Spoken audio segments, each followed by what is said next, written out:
anything nice. Can't have anything on honeycomb.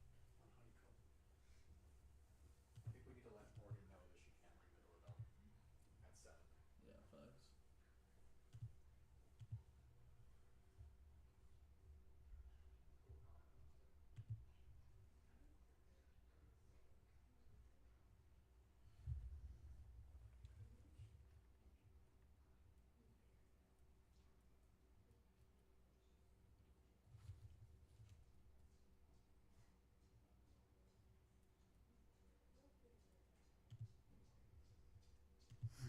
Golden State Media Concepts Fantasy Football Podcast is your one-stop shop for fantasy football news and advice. Can't decide on who to draft on the first round? Going gaga on how to line up your team. Got you covered. Traditional leagues, dynasty leagues, PPR leagues, IDP leagues, even daily fantasy football leagues. Join us as we break down all the questions of fantasy football. It's the Golden State Media Concepts Fantasy Football Podcast.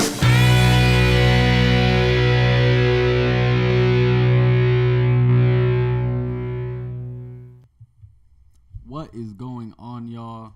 This is the GSMC Fantasy Football Podcast. My name is Austin, and I am your host, coming at you live every single day, live at 7 p.m. Mountain Time. Not every single day, but every single weekday, Monday through Friday.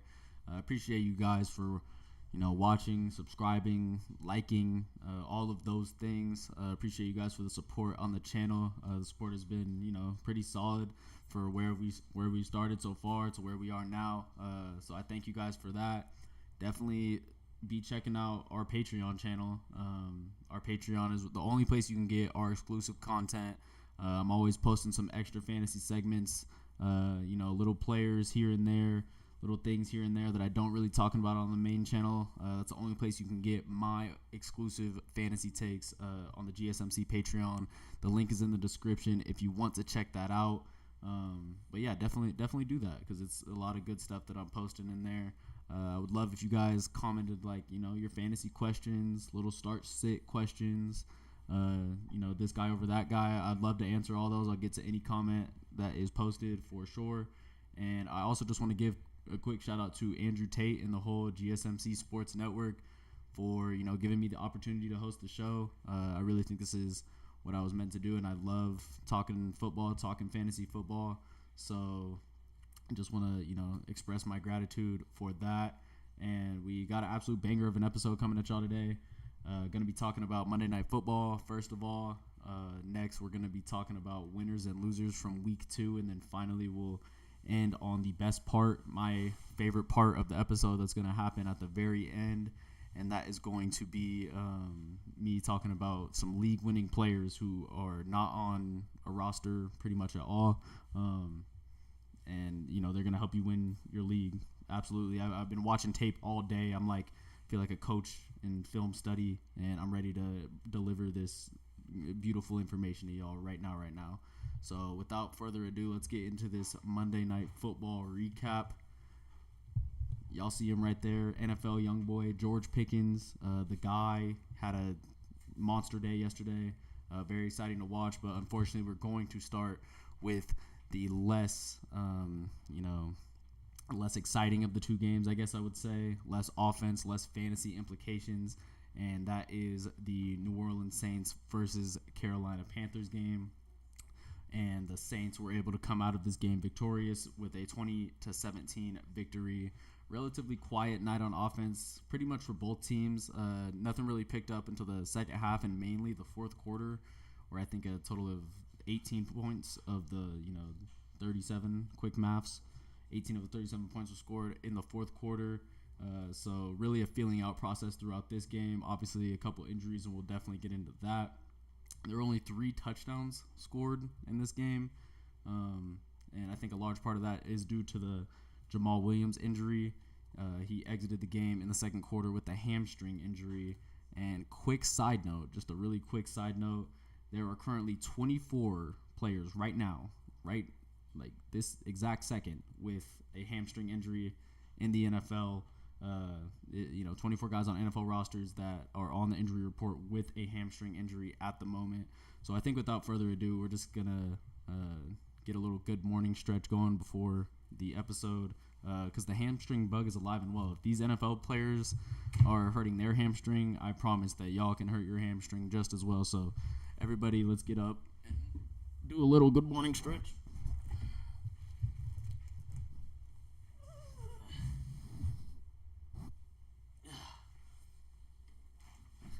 Protect yourself from that hamstring injury, guys. No question. But yeah, let's stick with this Saints offense, Saints side of the ball, and I'll start with the guy who came in after that Jamal Williams injury, guy who scored 2 of the 3 total touchdowns that were scored all game. And just be aware that, you know, this is the type of guy you're going to be wanting to pick up. The waiver wire does reset tonight. It's technically tomorrow at like 1 a.m. to 3 a.m. That's Mountain Time, so depending where you're at, just be aware of that. On Tuesday into Wednesday, that's when it resets for the week. And this is someone that, you know, I think you guys can definitely pick up, and he'll add some immediate fantasy value. Obviously scored 2 touchdowns yesterday, and he was a guy I never heard of before, yesterday when he came in the game. Ended up with 2 touchdowns, and that's Tony Jones Jr. out of Notre Dame. He is a third-year guy, and he scored his first and his second touchdown ever yesterday. Finished the game with 12 carries for 34 yards and 2 scores. And, you know, given Jamal Williams struggling with that hamstring just like 23 other guys in the league, he should be receiving more of a workload now. So, you know, someone that if you're down bad at running back, you know, you're struggling, someone that you can put at your flex or, you know, even your running back 2 just to fill a spot, definitely has touchdown potential moving into week 3. And Kamara won't even be back until week 7. So, you know, if you guys are following the Leonard Fournette challenge, if Leonard Fournette is not on a team by week 5, I have to buy his jersey and burn it. Still don't think that's going to happen. You know, he's active on Twitter right now. He is extremely active on Twitter, tweeting constantly. So, you know, this could be, you know, a spot. I like a Kamara, Lenny backfield possibly. You never know. You know, just something to think about. But Tony Jones Jr., absolutely someone to pick up. You know, if you're a little down in the waiver order, near the end of the episode, I'll be giving you guys the people who, you know, especially if you're at the top of the waiver wire, who I want you guys to pick up. But let's keep going on the Saints offense, where I loved how the Saints used Taysom Hill yesterday. Absolutely loved it. He is a Swiss Army knife in every aspect of the word. This man threw a pass, rushed from the quarterback position, rushed from the running back position, and then also caught a ball. And, you know, I'm not sure if you can really play him, especially in like an 8-team, 10-team fantasy league. They haven't listed as a tight end currently. I'm not sure if you can play him in that shallow of a league. But in those deep leagues, you know, I don't mind playing him, especially with the injury to Jamal Williams. He led the team in rushing yards. He also led the team in carries with second in the team in carries after Tony Jones Jr., who had 12. But 9 carries, still not too bad. You know, ESPN does have him listed as a tight end, so you could think about playing him in the deeper leagues, as he should be more involved, according to their head coach, Dennis Allen. Currently, right now, Taysom only starts in 0.7% of fantasy leagues.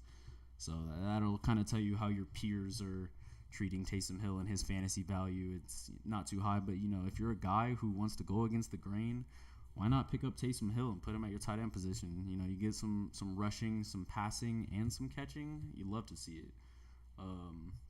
Next, let's go to these other Saints receivers who had a pretty, like I said, solid second half, pretty quiet first half.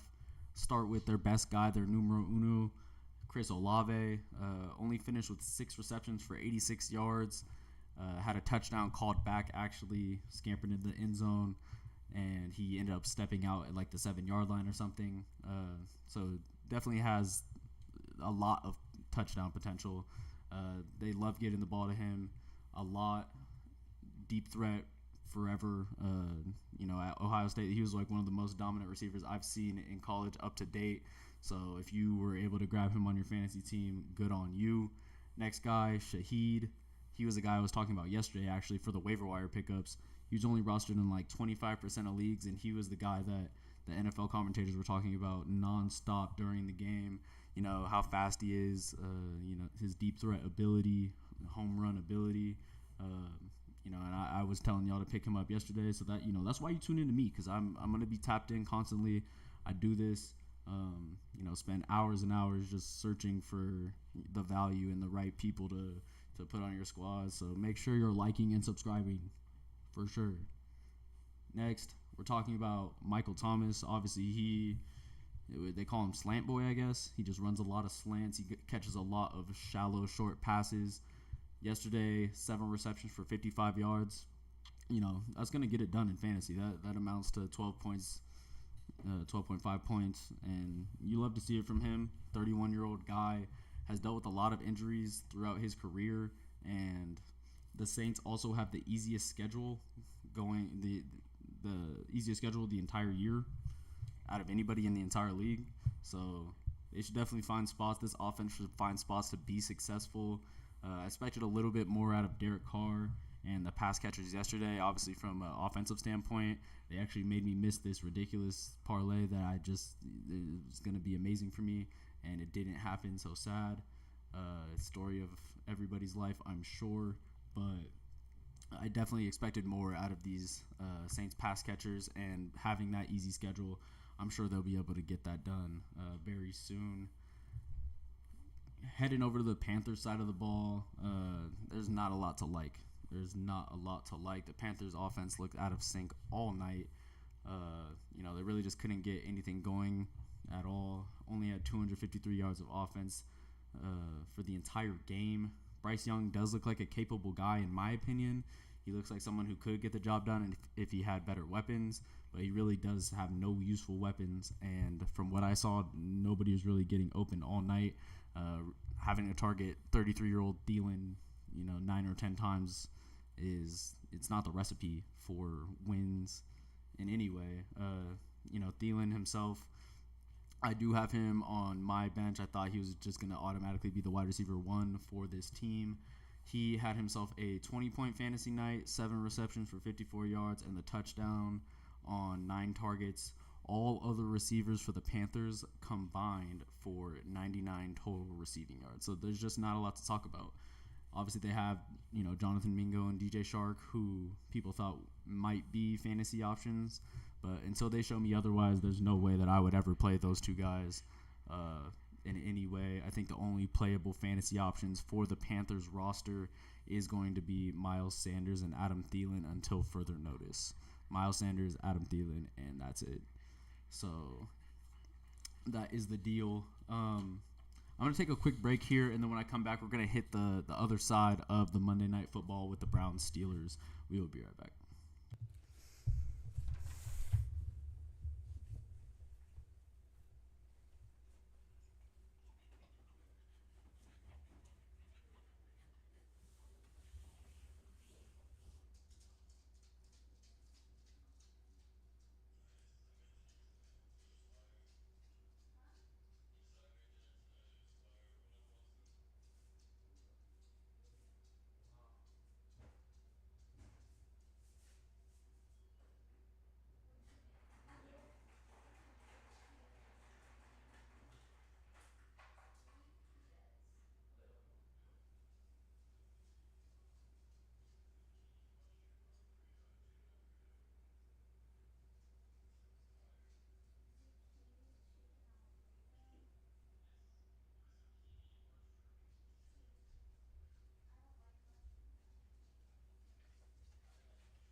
We are back, just like that.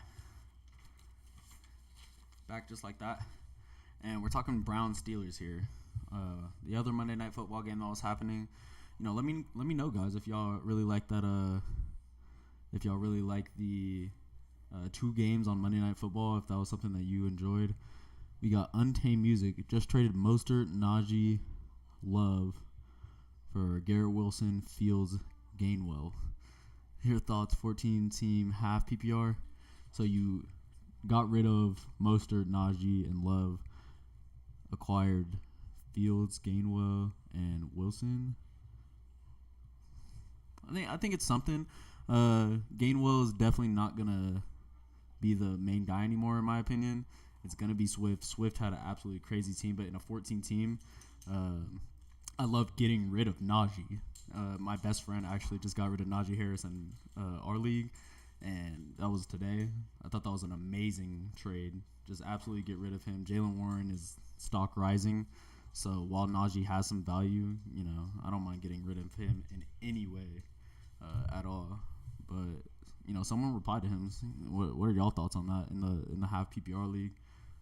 14 teams is hard, man. You really got to go for your value. But let's talk about this Browns-Steelers game real quick. 22-26 victory the Steelers' way. Nick Chubb knee literally went inside out.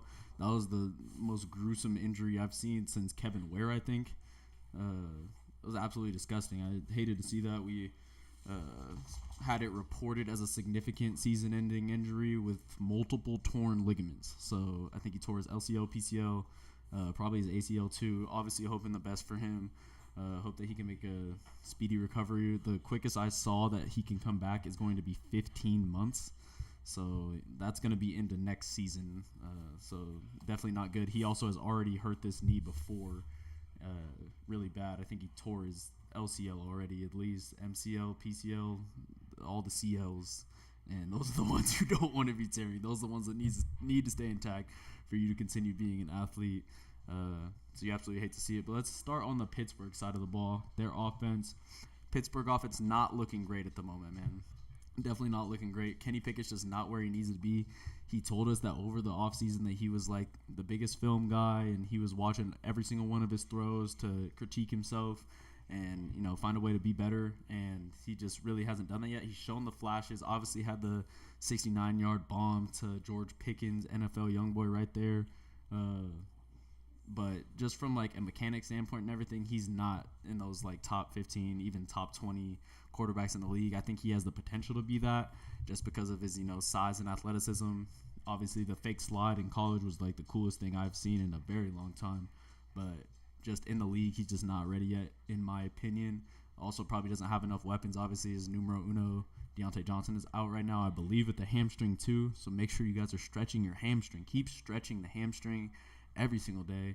But, the part of the team, and we always knew this with the Steelers, that was going to carry them is going to be their defense, led by T.J. Watt, Alex Highsmith. Alex Highsmith had a sweet touchdown at the beginning of the game, and then T.J. Watt got in the end zone for his first touchdown ever. J.J. Watt said that he's the best defensive player in the league, and I can definitely get down with that. I think there's nobody really messing with T.J. Watt from like a versatility standpoint. He can play the coverage. He can rush the passer better than pretty much anybody. Like, he's on Nick Bosa pass level, and like, I don't even know who to compare him to. I guess like J.J. Watt, he'll get up there and swat the ball. He'll play coverage. I would love to have that guy on my defense if I'm a defensive coordinator for sure. And if you have the Pittsburgh Steelers defense, good on you. In your league, I think that they could be dangerous playmakers with Minka back there too. He's like a top 2 safety, and he's probably not 2. He might be the best safety in the entire league. So love to see that from the Pittsburgh defense. Obviously, the fantasy bright spot being George Pickens on the Pittsburgh side of the ball, 4 receptions, 127 yards, and a touchdown. His fantasy value is rising right now with the Deontay Johnson injury.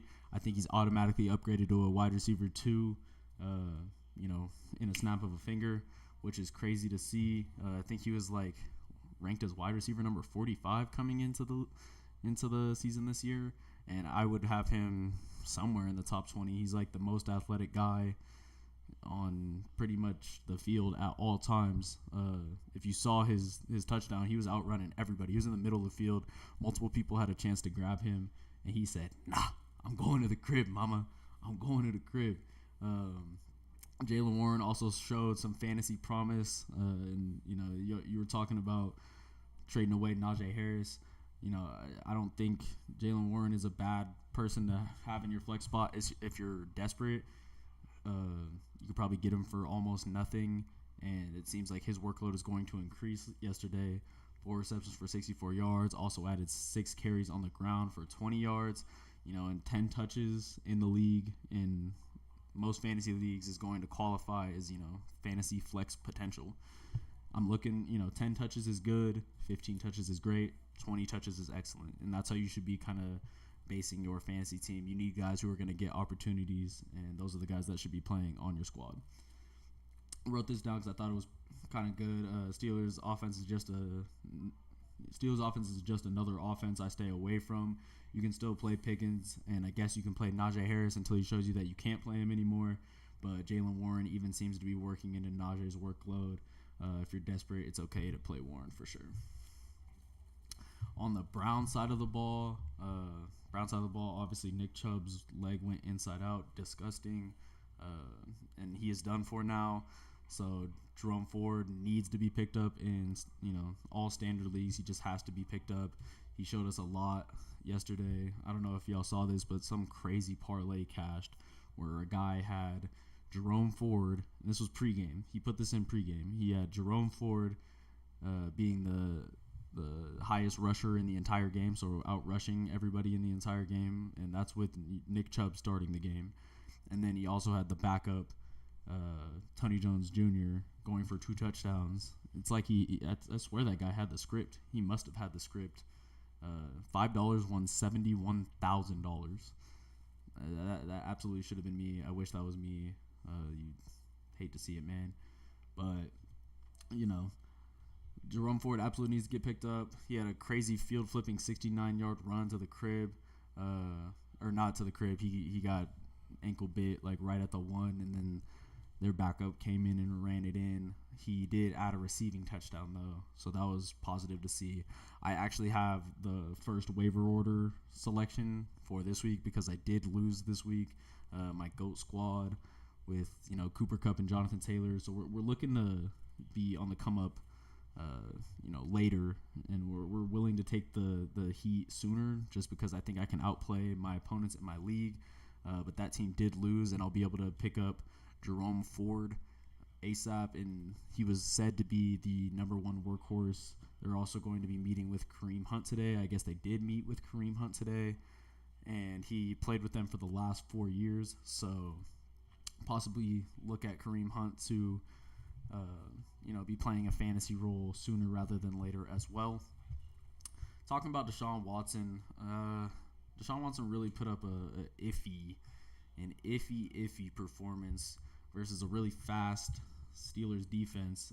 Although he turned the ball over 3 times, he somehow still found a chance to win the game at the end. Probably a pass interference on that last play. If you guys didn't see that, it's over on ESPN. It's one of the little mini clips you have to watch an ad before, which is tough. But probably a defensive pass interference on that play. Had a chance to win, and that's really due to the lack of Kenny Pickett's efficiency. Let's talk about some pass catchers on the Browns, though, some fantasy implications. His numero uno, Amari Cooper, 7 receptions for 90 yards on 10 targets. Elijah Moore, 3 receptions for 36 yards on 9 targets. So we definitely love the volume with the targets on him. Think that Elijah Moore definitely heats up pretty soon. They were talking about him a lot through camp, so someone I could be looking to pick up. He's also sitting on a lot of waiver wire, so think about that. Njoku, 4 receptions for 48 yards on 4 targets. In my opinion, I think Njoku's stock is a bit down, but he didn't look too bad. He caught all 4 of his targets last week, or I guess yesterday. But you love to see that. Catching all your targets, 100%, is always going to be good. And then obviously Ford went for those 3 receptions, 25 yards, and the touchdown. His stock is definitely up. I think if you have the number 1 on your waiver order, and if you guys don't know how to check, just go to your little league settings and then go to waiver order, and whoever's maybe your friends are not paying attention, and it's about that time for these guys to not be paying attention in your leagues because they're just like, oh, I lost week 1, it's over, it's already over, and then you can just swoop in being waiver order number 4 or 5, make sure you put that waiver claim on Jerome Ford as soon as humanly possible. If you got to leave the video and come back, I understand. It's okay. Wrote this down. I'm a bit higher on the Browns offense. It'll definitely hurt with no Chubb because I really do think Chubb is like the most dynamic running back in the league. And he was adding that receiving upside, which I was loving to see. But I think Deshaun is capable enough with a pretty decent amount of good weapons. Even have DPJ, who I didn't even talk about. And they also have a good defense behind him. So I expect them to win games, and I expect them to put up points at the end of the day. I really do. Yeah, we'll get into my winners here. I don't know, that did take a little too long. I'll get into my first two guys, my first two winners. Going to be talking winners and losers. Let's get the graphic up. And my first guy who absolutely was a winner this week, he was not a loser. This guy is winning like Charlie Sheen. Winners and losers is going to be Tyler Lockett. Tyler Lockett coming off a terrible week 1 where he only put up two receptions for 10 yards on only 4 targets. He's currently wide receiver number 26 after his breakout performance in week 2 where he had 8 receptions for 59 yards and 2 touchdowns on 10 targets. That equated to 25.9 fantasy points. Absolutely love to see it. This is a guy who's been very consistent for the last couple of years. The last 4 years, 8 or more touchdowns and 1,000 or more yards in those last 4 seasons. So definitely don't sleep on Lockett in that offense. Seemed to be a very explosive offense. Obviously, I have DK Metcalf, and I love when a guy has so much attention on him. DK just a big body, and you got to send people at him. And Lockett's just on that backside. They grab up all the extra targets, all the extra yards. Still very speedy at his slightly older age. Definitely don't sleep on Lockett, and if you have him, I would absolutely start him. And then before the break, let's just get into one Christian Kirk. Currently wide receiver number 38. This week had 11 receptions for 110 yards on 14 targets. So his volume was absolutely up. If you guys were watching this past week, I said that you guys are going to want to wait until he shows you something. The man showed you something. He had a terrible week 1. I think he had like 1 or 2 targets with like no yards. And he showed that breakout potential. He's currently sitting in a great spot in a good offense, and they're paying him money. They're paying him a lot of money. So you want to follow the money because, they don't pay these guys money for no reason. But absolutely showed breakout potential. 14 targets is nothing to scoff at. And the Chiefs D has been, pretty electric this whole year. Obviously only 2 weeks, but they got some guys. I'll be talking about the Chiefs defense later in the episode, so stay tuned for that. But the Chiefs defense has been pretty good, and he really did torch them. Had a sweet 45-yard catch in the game. And next week he actually gets to play my Texans. He gets to play my Texans in week 3, so I don't really see how he doesn't, follow up this performance with something sweet again. I still think Ridley is going to be the number 1 wide receiver on this offense until further notice.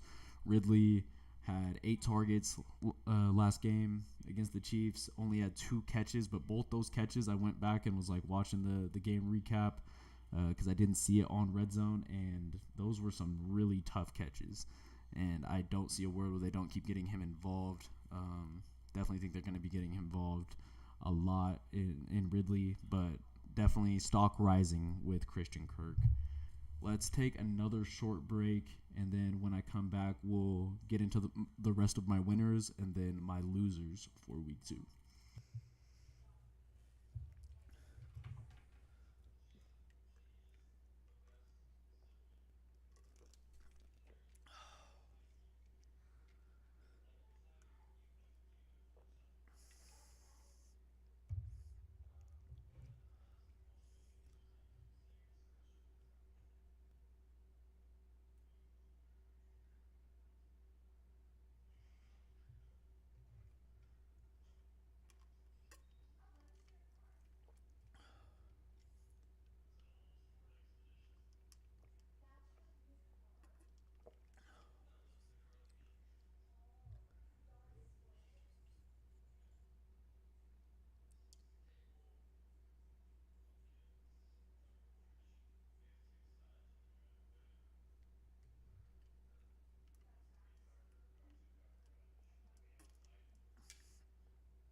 Ladies and gentlemen, we are back talking about winners, talking about losers from week 2 of fantasy football this week. We talked about Christian Kirk briefly. That is him. Next guy I want to touch on immediately, and think this guy's stock is rising a lot. Someone that you guys should pay attention to. Doesn't really look like it on the screen right there, but that is Devontae Smith. He is currently ranked as wide receiver number 6 in all of fantasy football and all of the league right now. Currently in the last 2 weeks, sitting at 11 receptions for 178 yards and 2 touchdowns in those first 2 games, showing us a lot more than A.J. Brown currently, at least in last game. A.J. Brown got kind of locked up, and kind of like I said with that DK comparison, I also was talking about this with TJ Hawkinson. Just when you have that big name, that big number 1 name, guys like AJ Brown, guys like Justin Jefferson, guys like I don't even know, DK Metcalf, then that wide receiver 2 is just, he almost gets treated as a wide receiver 1 just because of all the attention that's drawn by a guy like AJ Brown, Justin Jefferson, DK Metcalf. And that's where we're seeing Devontae Smith just eat up these yards, eat up these targets, and already scored 2 touchdowns in the first 2 games. So you absolutely love to see it. Seems like he's up to the task for carrying the receiving workload if he's asked to. And this guy in college, he was the first wide receiver Heisman since 1991. Desmond Howard from Michigan. It's my school. Desmond Howard won it in 1991, and then it went however many years until my guy Devontae Smith won the Heisman. So you don't play with this guy. Skinny Batman. He's a very smart receiver. If you watch him, he's just very keyed in on the game, just knowing what to do. Runs very crisp routes, and you just don't really see wide receivers win the Heisman. So that should tell you that this guy is very, very special. And if he finished as a top 5 receiver in fantasy, I just wouldn't be very surprised at all. In a great offense with a great offensive line, they're going to set up that run now too with DeAndre Swift popping, and they have so many bodies they can throw to set up that play action to him. Expect Devontae Smith to keep hooping the way he has been hooping for sure. Next guy I want to talk about, one of my Texans, and I was kind of talking about this yesterday where it's you kind of have to cheat a little bit in fantasy football and go with these teams that are going to be losing the game a lot and they're going to be throwing the ball a lot. Texans, the past 2 games, have thrown it an average of 45 times over the past 2 games. So if that trend is to stand in any way, then, Nico Collins might end up as a wide receiver, a top 5 wide receiver as well. Could see him somehow ending up in top 12 realistically. He absolutely is the number 1 pass catcher for the Texans so far. His stats go 20 targets, 226 yards, and a touchdown over the first 2 games. That means 10 targets a game. That means he is in my starting lineup every single time. Third-year guy. This guy's from Michigan. Like I said, that's, my school. I've been watching them forever. And in college, this guy was making a ton of plays for us. So very worthy guy. He was a former 3rd-round pick, and this is his 3rd year in the league. If he's ever going to pop, it's probably going to be right now, into next year. So absolutely have him on your radar. He did have, a very nice, calm, easy 27 fantasy points week 2. So just something to think about. He was absolutely a winner. Devontae Smith being wide receiver 6 and then Nico Collins being wide receiver 7. Next guy we're going to hit, and this guy, he's really been chosen by one of the best offenses in the league. We didn't know how it was going to shake out throughout the preseason, just being that they had multiple other guys that they were bringing in Damian Harris and Latavius Murray, but obviously this is James Cook, Dalvin Cook's brother. They were able to play each other in the first week of the season when Aaron Rodgers immediately gets hurt, which was absolutely crazy. But yeah, like I said, it seems like the Bills have really chosen this guy to be their number 1. He's gonna be their horse because he can do it all. I guess he can really do it all. He can do it, on the rushing game, in between the tackles. He can do it from a on the edge where he's just like getting to the edge, being extremely fast like he's doing. And then he can also do it in the receiving game too. And we've seen that multiple times. Week 1, he went for 16 touches. Week 2, he went for 21 touches, 63 yards in Week 1, and then improved to 159 yards in Week 2. So, just a nice, easy 100-yard improvement for James Cook. I think that absolutely makes him a winner this week, no question.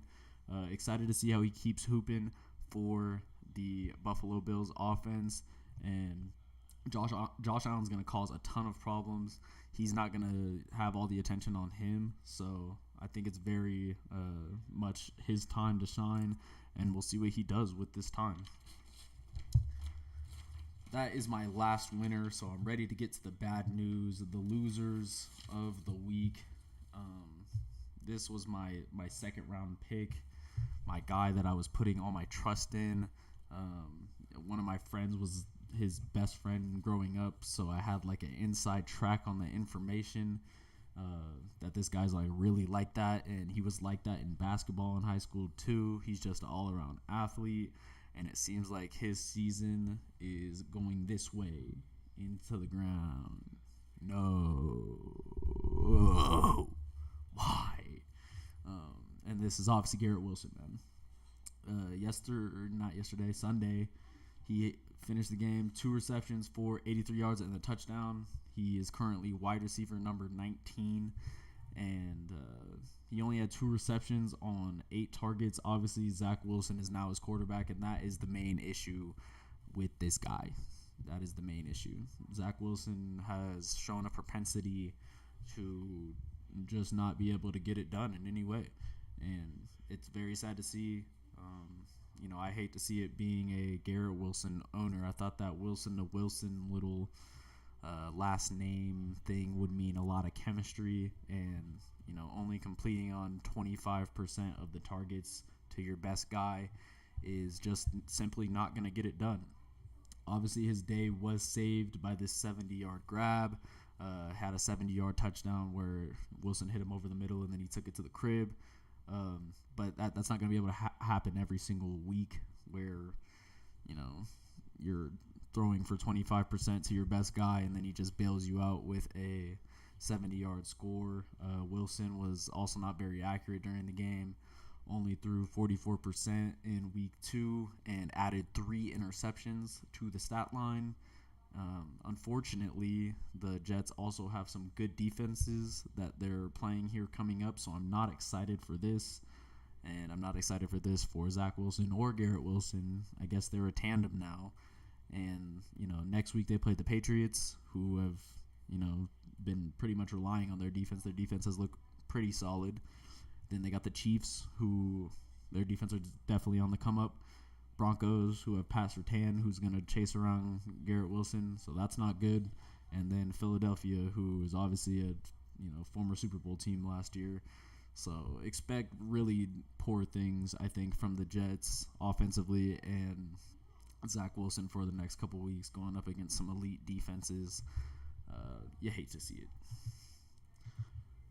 Next guy, I want you guys to kind of guess who this is, because I feel like we just look at these players with helmets and maybe